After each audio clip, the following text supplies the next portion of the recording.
Di Amerika, yang selama ini kita anggap sebagai negara impian, surga teknologi, dan tempat semua serba mudah, ternyata menyimpan realita pahit. I know you gotta be at the same level of mental health as me. And the fucking stupid Biden and stupid Trump. Fucking everything's expensive. I want my family to eat. Banyak dari mereka dibuat begitu kagum dengan orang Indonesia. Mereka begitu takjub ketika melihat betapa mudahnya orang Indonesia tersenyum dalam kondisi apapun. Lalu apa alasannya Indonesia disebut negara paling bahagia di dunia, ramah dan tetap senyum, walau keadaan ekonomi dan negaranya tidak seperti negara maju?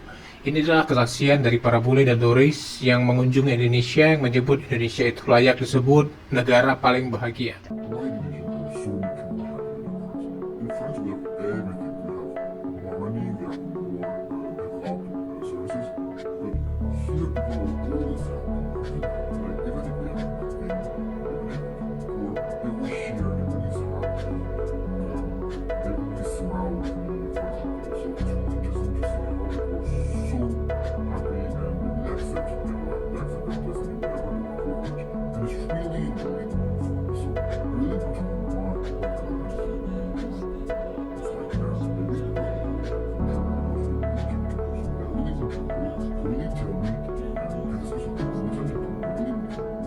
Turis bule heran kenapa orang Indonesia selalu terlihat bahagia padahal hidup mereka kadang belum tercukupi, masih serba kekurangan bahkan dalam kategori miskin. Tapi orang Indonesia masih bisa tersenyum, berbagi dalam kebersamaan. Hal ini membuat turis dan orang luar yang berkunjung ke Indonesia itu merasa heran, bahkan sampai mendunia. Bahkan juga ada riset seperti Global Cruising Study yang meriset kalau orang Indonesia itu orang paling bahagia di dunia. Walaupun ini belum sepenuhnya benar, tergantung seperti apa segmennya. Nah, di saat banyak warga negara maju seperti Amerika yang kita anggap maju, ternyata mereka juga bergelut dengan kehidupan. Tekanan hidup, stres, tagihan yang menumpuk, beban pajak yang semakin menyesakan.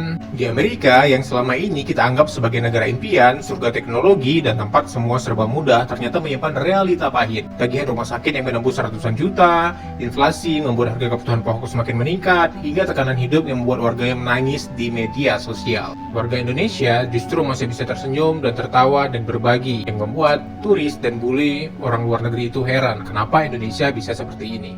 I don't know how any of you guys are going and going and going.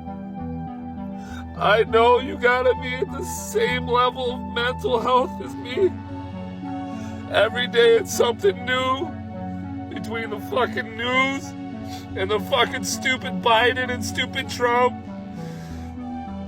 And this country's fucked. Every day we're spending more and more money. None of us are getting ahead. The rich people are the ones that are fucking getting ahead. I'm tired of struggling. I've done everything I can. I'm trying to be a good man. I take care of my daughter. I take care of my wife. The best I can. I can't keep going. Every day it's something new.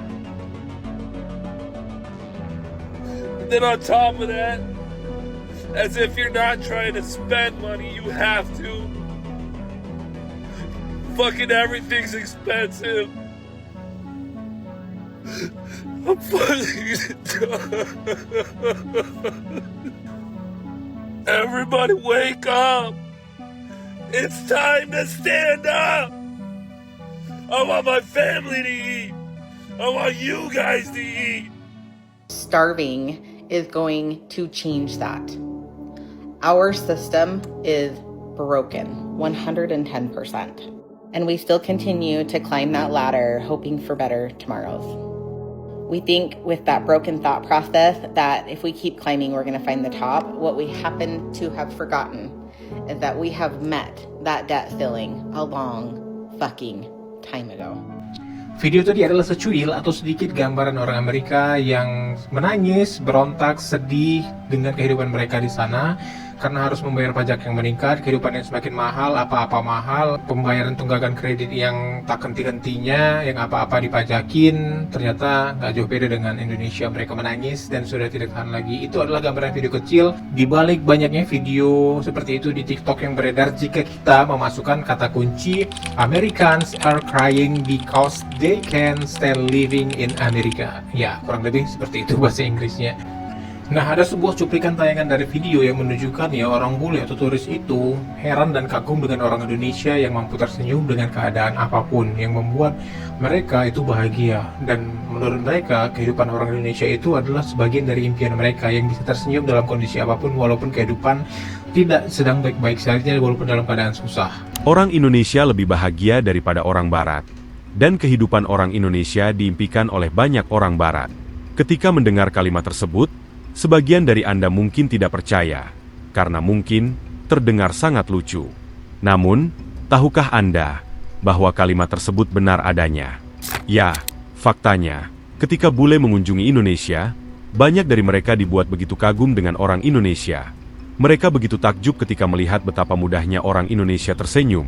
Dalam kondisi apapun, kebersamaan serta senyuman selalu terpancar dari orang Indonesia.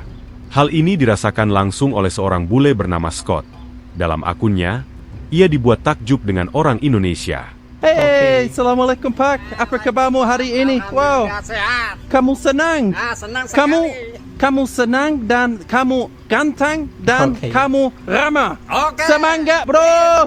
Thank you, Pak. What is it? Apa ini? Singkong. Oh, Singkong. kelapa. Kelapa? Dibikin getuk. Oh, enak. Enak. Okay. Selamat makan. If I'm ever feeling sad, I can always depend on the Indonesian people to cheer me up. Just look how friendly they are. Ya, bagi Scott, orang Indonesia sangat inspiratif. Di mata bule, orang Indonesia itu sangat baik hati. Meski bagi orang Indonesia, menolong adalah hal biasa, namun bagi mereka, itu adalah kebaikan hati. Banyak orang Indonesia yang rela membantu tanpa meminta imbalan apapun. Untuk bule sendiri, warga lokal biasanya menawarkan tempat tinggal, suasana, bahkan makanan enak secara cuma-cuma bagi bule yang ingin mengenal Indonesia. Dan fakta yang harus kalian tahu, kalau bule itu suka banget bercerita soal Indonesia kepada teman-temannya sepulang ke negaranya. Sekeren ini loh Indonesia. Lalu apa alasannya Indonesia disebut negara paling bahagia di dunia, ramah dan tetap senyum, walau keadaan ekonomi dan negaranya tidak seperti negara maju? Ini adalah kesaksian dari para bule dan turis yang mengunjungi Indonesia yang menyebut Indonesia itu layak disebut negara paling bahagia. The local family that owned the hotel that we were staying at all came out to see what this whole motorcycle thing was all about, to see us packing and to say goodbye. And they were so sweet. Oh my goodness, it didn't matter that there was a bit of a language barrier. We were all just so happy to be there in that moment, in the village, like all of us. Oh my gosh, they were amazing.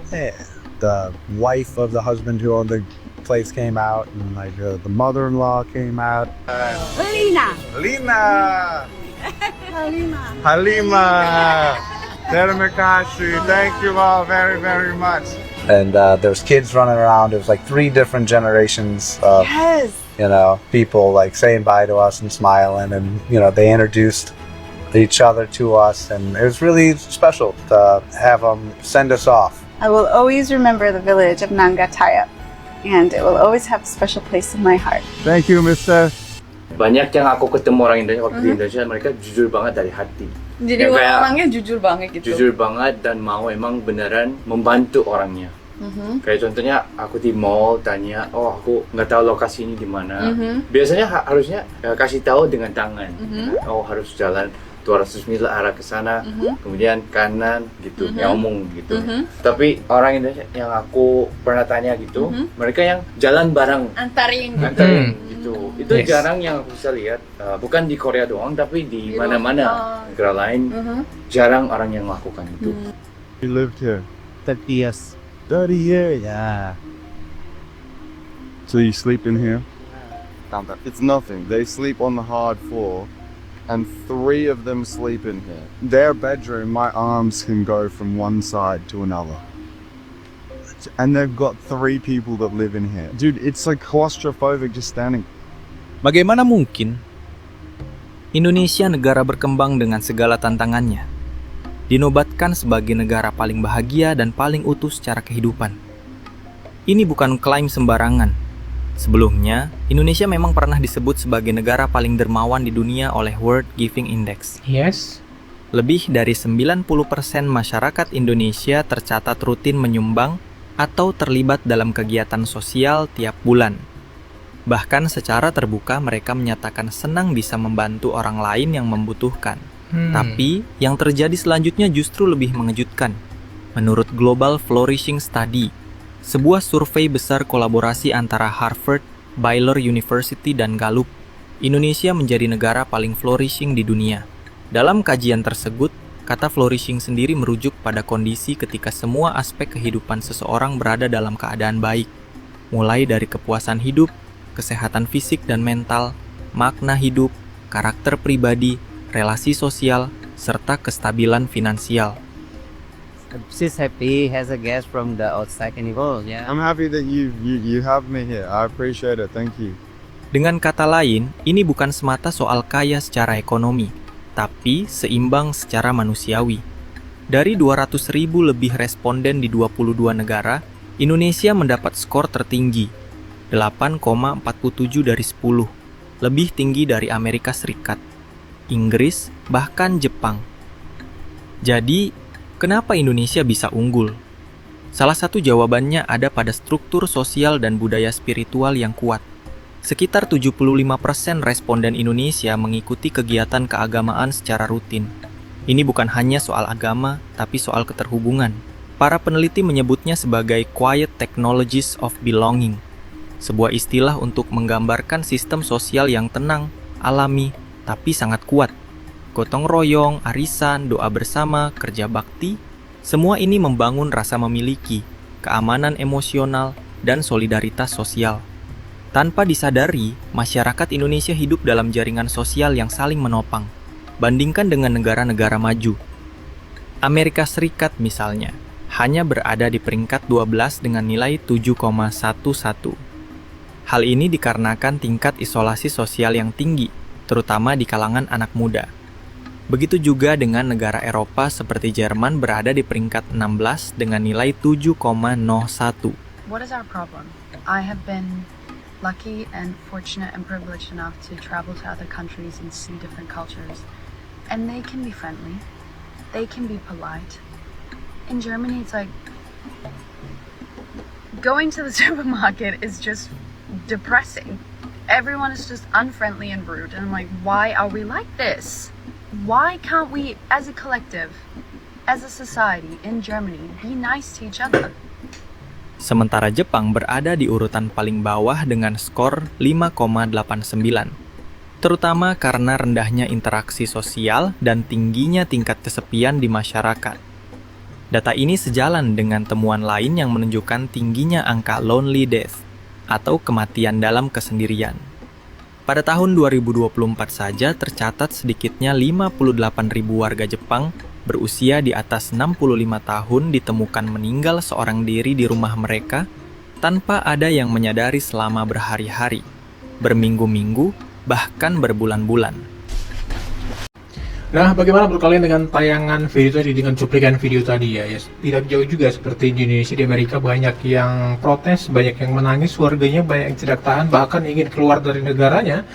Ya, karena inflasi semakin meningkat, pembayaran pajak semakin pelik ya, nggak habis-habis, semakin meningkat, apa-apa mahal juga di sana katanya ya. Seperti kita tahu bahwa pendapatan suatu negara meningkat, pasti ya pembayaran pajaknya, pengeluarannya pasti meningkat. Tapi orang luar negeri itu malah kagum dengan Indonesia karena di tengah situasi pelik, keadaan dunia yang tidak menentu seperti ini, orang Indonesia itu masih tetap tersenyum, masih tetap bisa berbagi, masih bisa menerima dengan akal sehat, paling tidak mentalnya tidak rusak semua ya. Karena ada riset yang menunjukkan bahwa sekitar 20-25% kehidupan usia 18-30 tahunan di Amerika itu mentalnya rusak karena kehidupan sosial, ekonomi, akademis ya, dari tahun sekitar 2005 sampai 2025 itu terus meningkat ya. Kalian bisa riset sendiri, itu ada risetnya di Google. Tapi orang luar negeri malah kagum di Indonesia, tetap lapang dada, senyum, menikmati, menjalani hidup seperti adanya, tetap berjuang ya. Bahkan di saat mereka susah, mereka tetap bisa berbagi, yang menunjukkan bahwa Indonesia itu masih punya sikap gotong royong dan saling bersosial tinggi yang membuat para turis dan para bule kagum. Bagaimana menurut kalian? Silahkan berikan komentar.